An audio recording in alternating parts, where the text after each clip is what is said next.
untuk meraih kebaikan, mereka lah orang-orang yang akan didekatkan oleh Allah Subhanahu wa Ta'ala. Siapa saja yang didekatkan oleh Allah, berarti dia dicintai oleh Allah Subhanahu wa Ta'ala. Siapa yang dicintai oleh Allah, maka ia masuk dalam firman Allah, inna awliya Allah la khaufun alaihim wa la hum yahzanun. Ketahuilah para aulia-aulia Allah tidak ada dalam hidupnya rasa takut, tidak ada hidupnya rasa sedih. Kematian yang ia dapatkan dari banyak pintu. Satu sahabat Nabi Muhammad sallallahu alaihi wasallam dalam hadis riwayat Imam Muslim, Sayyidina Anas ibn Malik yang bercerita tentang pamannya yang bernama Anas bin Nadhr.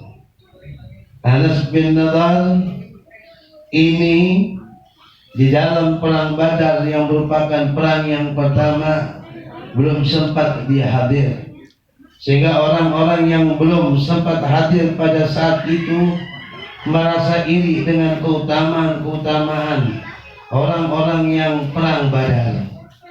Akhirnya Anas bin Nadhr ini berkata kepada Sayyidina Muhammad, "Ya Rasulullah, ghibna anil Badr.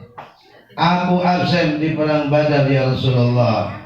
Wallahi demi Allah, seandainya ada peperangan lagi setelah perang Badar ini, maka demi Allah wallahi la yuriyanna ma suri. Maka wallahi la yuriyanna nasa ma suni.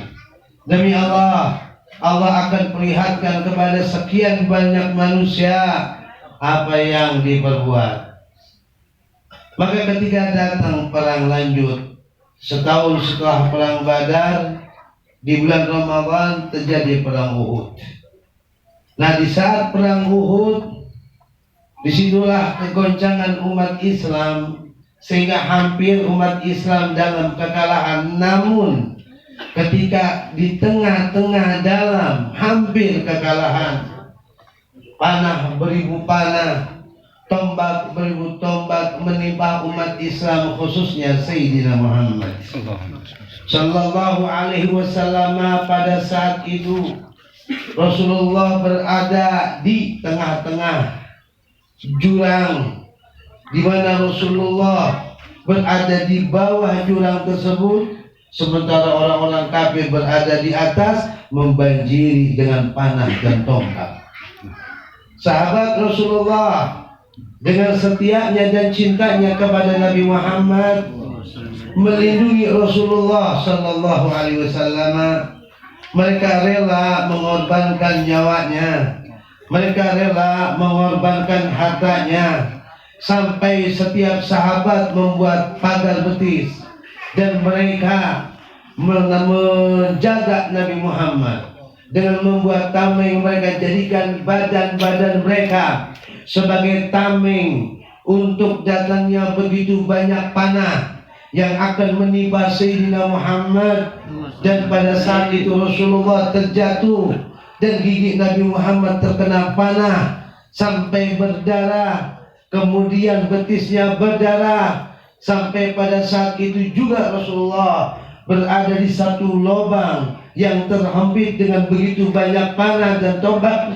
Namun pada saat itu sahabat Nabi yang setia kepada Nabi, yang cinta kepada Nabi, yang beriman kepada Nabi Muhammad sallallahu alaihi wasallam, mereka memperlihatkan kekuatan mereka di hadapan Allah dengan cobaan yang begitu besar, sehingga beratus-ratus panah menimpa diri mereka, beratus-ratus tombak mengenai diri mereka. Di antaranya sahabat Nabi Muhammad yang tidak hadir di perang Badar. Disitulah Allah memperlihatkan apa yang Allah tampakkan kepada umat Islam, sahabat Nabi Muhammad.